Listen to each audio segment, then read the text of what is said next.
Mick Cronin's biggest roster upgrade might just be to convince Adem Bona to stay one more year. Here's why.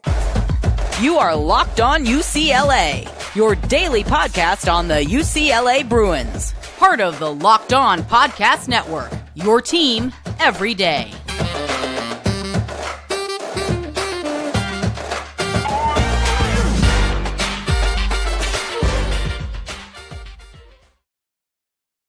Welcome, everybody, to this edition of the Locked On UCLA podcast. I'm your host, Zach Anderson-Yoxsimer. Thanks for making this show your first listen each and every day. It's free wherever you get your podcast, available on YouTube. Like, comment, subscribe. Thanks for your support. This episode is brought to you by Nissan, because are you the kind of driver that likes to push things a little further? If you're wondering what next adventure could be around the corner, take the Nissan Rogue, Pathfinder, Armada, and go find your next big adventure. Check them all out today at nissanusa.com. Where we get started today is UCLA. They got to have a roster construction because in the middle of March Madness, we're having a fun time talking about the tournament. No, we're not, because the Bruins aren't in it. They had a mediocre season. And look at what the Pac-12's doing. Unbeaten to the recording of this podcast, right? At this point, they have been undefeated in the tournament at the recording of this podcast so far, winning first 4 games, making runs in the Pac-12. Everything's going well for the Pac-12, which means it was a lot more competitive, better than we thought for sure, at least what everybody else across the country thought. And UCLA certainly, if they've been able to hold on, upset an Oregon, get themselves right, things could have gone better for the Bruins. They could be the team on this dream run. Instead, where we're at, mediocre, sitting here around 500, not even just turning down the NIT. I don't think UCLA is worthy of the NIT. That was just name brand value to get them there. And we're sitting here talking about next year, when it's end of March. We should be talking about first round, second round, frustrated about a big win or a terrible loss. That's what we should be talking about this time, not missing the tournament. But to make sure that doesn't happen, Mick Cronin's got a lot of decisions to make. Who should stay? Who should go? Who needs to go and get an offer in the portal, right? Maybe it's Slackert at the Ivy League, right? And the Ivy League's got some hoopers. They've got some hoopers in the Ivy League. Maybe it's some guys locally that could be a big upgrade or a significant add to the depth of this bench who can shoot a lot better than most of these Bruins can. Is it Andrei Stojakovic? All valid questions. But I think the biggest thing, the key to keeping this team together is a returner. Obviously, Dylan Andrews is a key cog to his growth. He could score a lot. But it's Adem Bona sitting here who is faced yet again with another big-time decision. Should he stay or should he go? He's not going to go in the portal. I mean, he could literally go in the portal. Nothing's stopping him. Something could go crazy. But what we're talking about is, should he go pro? Should he go to the NBA? Should he stay? We had this conversation last year for the Pac-12 Freshman of the Year. Now the reigning Pac-12 Defensive Player of the Year. The last one ever in this current iteration of the conference. For a guy who I think made significant strides, a bit more consistent, looked a lot better offensively, but still a lot to be desired if you're an NBA to scout to see him grow. There's more for Adem Bona to learn rebounding, and he's still got a foul trouble problem that plagues him in the worst way, because I remember talking about the Oregon game. I said UCLA could beat Oregon. They should be Oregon. But if Adem Bona is in foul trouble, 0% chance they win that game. And what exactly happened? He played 17 minutes in a game where UCLA needed him to score, be on the floor, battle with N'Faly Dante, in what was a slugfest, lower scoring game, and the Bruins had all the opportunity in the world to beat Oregon and advance to the Pac-12 semis in that game. That is a clear indication. If you want to see a calling card, you can see all the different highlights blocking-wise, but if you want to see all the cons for Bona, he should still stay, but he can work on them. And if that's going to be something that plagues him, even with his downfall, even with his faults, UCLA is so much better. They don't have to develop a new guy. They can develop depth in the paint and develop Adem Bona. Imagine a junior Adem Bona on this roster next year with who's supposed to be back? Dylan Andrews, Jan Vide, Lazar Stefanovic. Obviously, there's things that could change going into the next season, but those are guys who have come out and said they're going to stay one way or another. You bring in Adem Bona, who at this moment have not heard anything, seen anything that could change at the recording of this pod. But a guy who averaged 12 points per game, 12 and a half, nearly 6 boards a game, clearly one of the best defenders across the country, who can save UCLA with what he has to do in the paint, sometimes jumping up, swatting shots. It's the dumb fouls he makes away from the ball, away from blocking a shot, that really destroys his in-game averages. And, lack of consistency from outside 5 feet shooting the basketball that hurt his NBA draft stock. Clearly, he can be an NBA player. He's athletic enough. He's good enough defensively. If he sticks around 3-4 years, this is someone who I think Mick Cronin's already been touting as, if he stays around a few more years, is that older guy in a day and age of college basketball that has been swinging old, right? What was John Calipari's comments, right? We're young, we're one-and-done freshmen because it's an old basketball year, right? Because of the COVID, everybody's staying. NIL, we want to stay, which is what we like. Guys are staying. They're leaving the portal, but they're staying 10 years. So it leads to deeper teams. To the worst team in college basketball, they've got a stud that someone across the country wants at a higher level program. That is how deep the game is right now. Where top-tier teams are having to compete 30 minutes, where in previous NCAA tournaments, they were only good enough to maybe compete for 5 minutes. Now, anything can happen. 16 seats, talents galore all across the country in most programs. And if guys are staying longer developing, Adem Bona can certainly be one of those guys. Because what was key when UCLA was successful? Adem Bona literally being available. He didn't have to score. He didn't have to go do crazy things. But if he rebounds double figures and is a double-digit rebounder, UCLA would be better off for it this year, last year, and next year.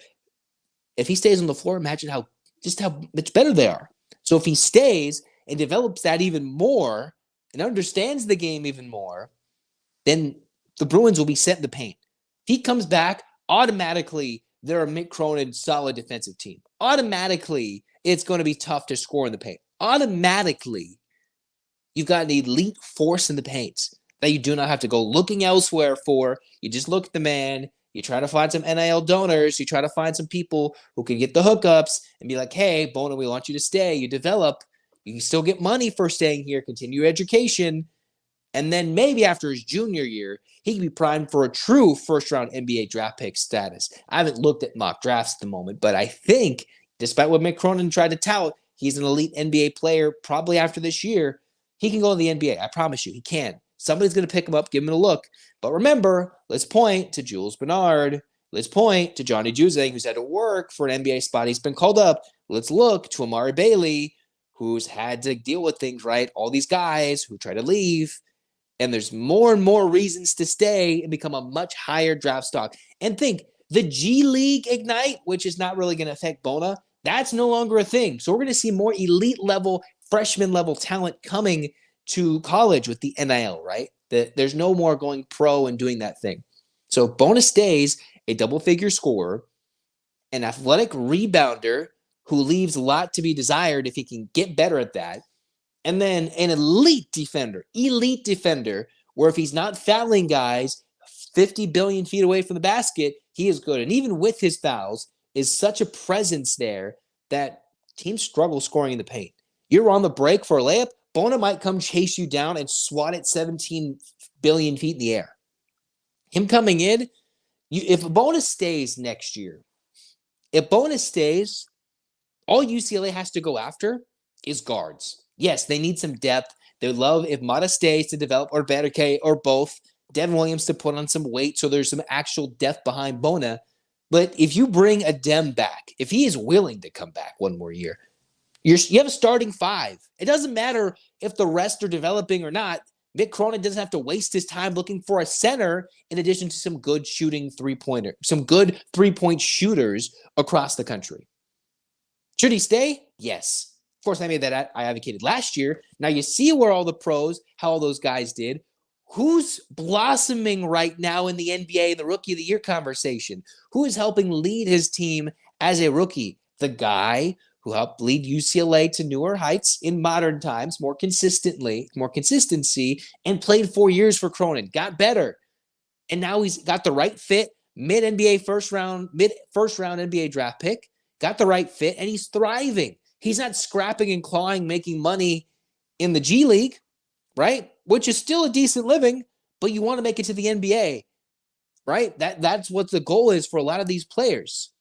And I think if he stays 3-4 years, he can be one of those guys. Cronin, all he has to do is point Hawkes. Now, it's not automatic that you get better, and I think Cronin will be the first to say that, but I think Bona certainly has the motor, has the engine to do that. And with his just super energy, his athleticism, his tenacity to deny shots, rebounds, passes, over aggressiveness, makes him a prime candidate. UCLA would love him to stay, needs him to stay. Honestly, that's one less stressful thing Cronin's got to worry about. He's got to go kick off other people if he's going to, or tell them, go home. Whether it's to somewhere across country or it's back, whatever it is, go home, go find a new home. Bona, I think he should stay. Now, I think he can go to the NBA. Absolutely.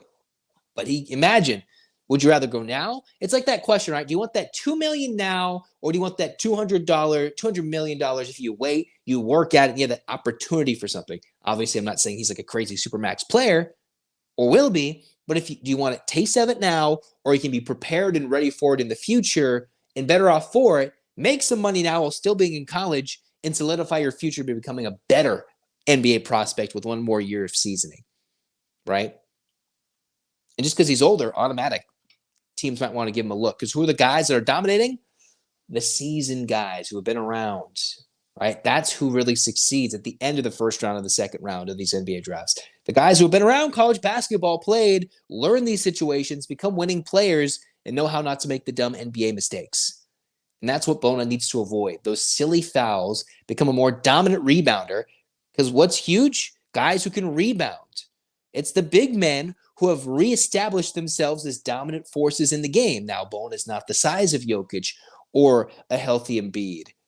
But a good rebounding Bona could turn himself maybe into a Bam Adebayo for the Miami Heat, right? Differences a little bit, but I think that could be a good comp if he reaches his max potential and stays another year. Maybe he gets a jump shot. Who knows? Next, we're talking UCLA women versus CBU. California Baptist is coming to town if the Bruins win. Second round, we got all that. We're going to talk about it next on Locked On UCLA.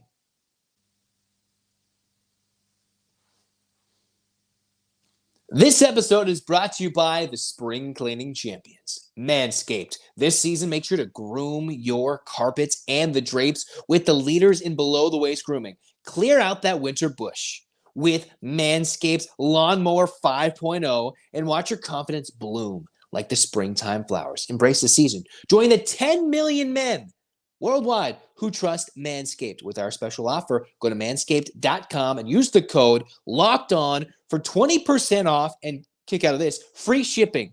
20% off and free shipping. Because, hey, you're sitting there, you're like, man, is it time? And then maybe it's time. You get down the line, meet somebody, and they're like, you got to clean it up down there. I'm not going through the rose bushes. I'm not going through the thorns, going through the wickets, not going fishing. Because you want to shave in the shower. You want to clean it up. You want to make your person happy. You've got the signature Beard Hedger Proj Kit, handyman if you want to clean the face. You've got all sorts of things with the 5.0 Ultra in Manscaped. You want to check it out? All you got to do is find a way if you want to clean up your signature look. Rock that neckline. The Lawnmower 5.0, clean it up, clean it up, clean it up. Get 20% off with free shipping at the code LOCKEDON at manscaped.com. 20% off, free shipping with the code LOCKEDON at manscaped.com. Nothing like a little spring cleaning in your pants. All right, you're looking for last-second tickets. You're trying to get to the tournament, whether it's the men's, the women's. You're trying to go see some NBA playoffs. Trying to go see some Major League Baseball action. You want to go to a comedy show. Where are you going to go? You're like, game time, because it's literally going to be game time. You're trying to find your tickets, game time, because you don't need to worry to buy tickets to the next big event. Killer last-minute deals, views from your seat, because good Lord, maybe you're going to Wrigley, maybe you're going to Fenway. If you're going across the country, go see the Dodgers play or something, or the Angels, whatever. And you're stuck behind a pole or some nasty viewing from the most ugly viewing spot. But you want to check that out before? Game Time's got you. Because they're obsessed with helping you find ways to save money on tickets. Obsessed. Deals on tickets, even an hour after it starts. Because good Lord, we know in Southern California it takes a long while to get to Westwood or any of these places. So if you want to be arriving late, you're like, hey, let me get there. Yeah, they got a deal after it. And there's a game time guarantee. You'll always get the best price. Find tickets in the same section and row for less. They'll credit you 110% of the difference. Take this word out of buying and use the Game Time app. Create an account. Use the code LOCKEDON for $20 off your first purchase. Use the code LOCKEDON, LOCKEDON, for $20 off. Download Game Time today. Last minute tickets, lowest price, guaranteed.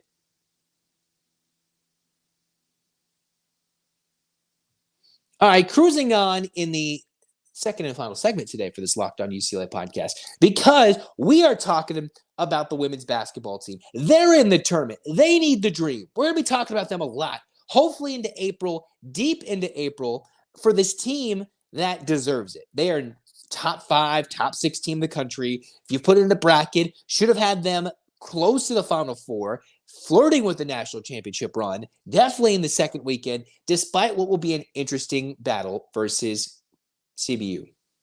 UCLA comes in first ever meeting against California Baptist, 15 seed, who just became eligible for the first couple of times to make it to the NCAA tournament in their transition from Division II, Division I. They've had a sneaky good program for some time there out in Riverside. I've witnessed it. They won their conference tournament. They were just ineligible to do so. This has been a good program. And they hit the portal hard with local Southern California talent around the Big West, different things. So UCLA is going to have their handful because CBU likes to score the basketball. They're going to chuck up a bunch of threes, 9 threes per game. They average 81 points per game. So if the Bruins don't come in, they don't guard the three-point line. If they fall asleep, they let what happened at Utah, where they hit some threes. They hit a bunch of threes. You don't want to get down 10 because you know it's a tournament. Get a little nervous. All the expectations are to win 4 or 5 games, and then you get the big dogs. You don't want to fall asleep for a team that's 28-3. They went 18-2 in conference, and all their losses came when they scored 90 points and lost by 3 or lost in overtime.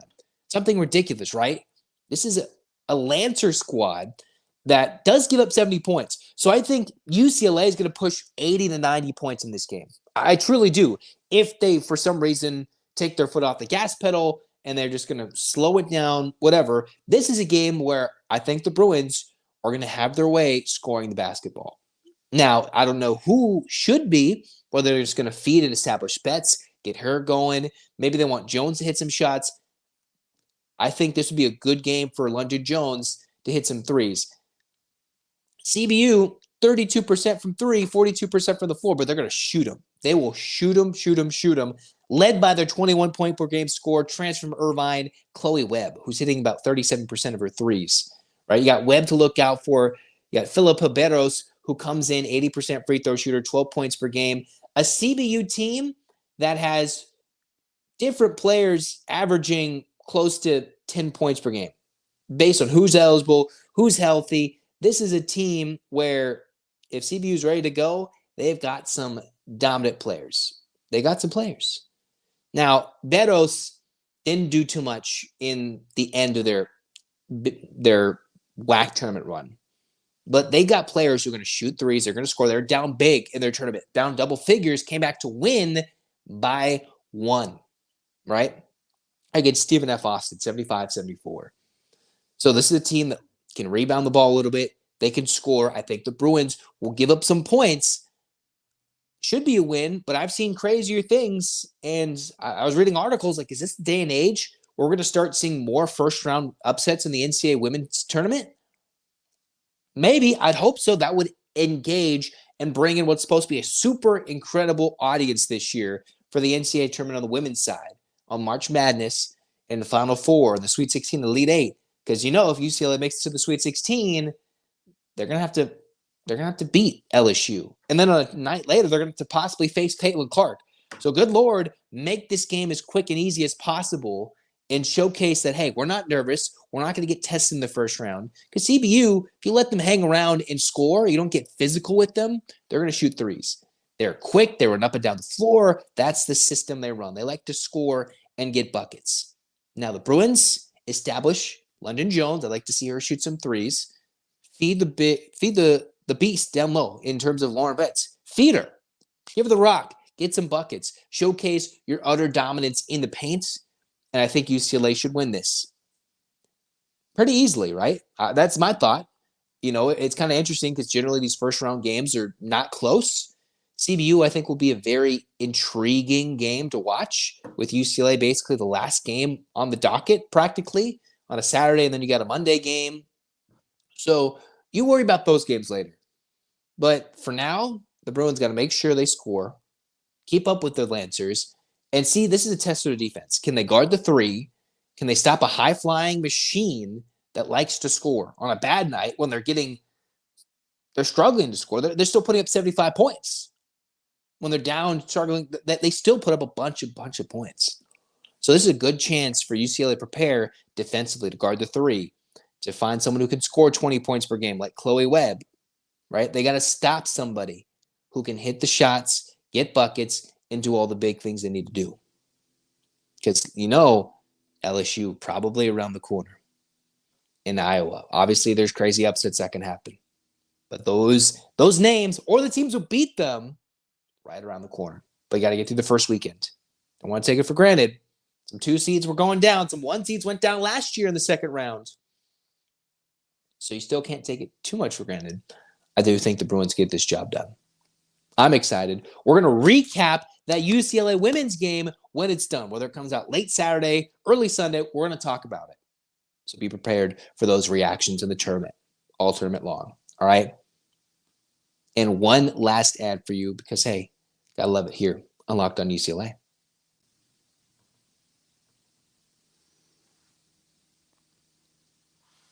We're going to talk about this week's March Madness bracket highlight brought to you by our friends at Nissan, because each week we're picking one team, a team that's pushed it a little further than the rest. Just like the all-new 2024 Nissan SUVs, these guys are able to take it to the next level. Who are these guys? Got to give some love to our boys at Oakland, the Golden Grizzlies. Obviously, this week's Nissan Rogue. The team absolutely surprised us all with a powerful performance. See all those threes being knocked down by Golke from the bench? Boom, boom, boom. Bye-bye, supposed blue blood, because they say win life. Go Rogue, and that's exactly what the Golden Grizzlies have done with their biggest win in program history over the Kentucky Wildcats. Boom, that's how you do it. Take the Nissan Rogue, Pathfinder, or Armada and go find your next big adventure. Shop NissanUSA.com.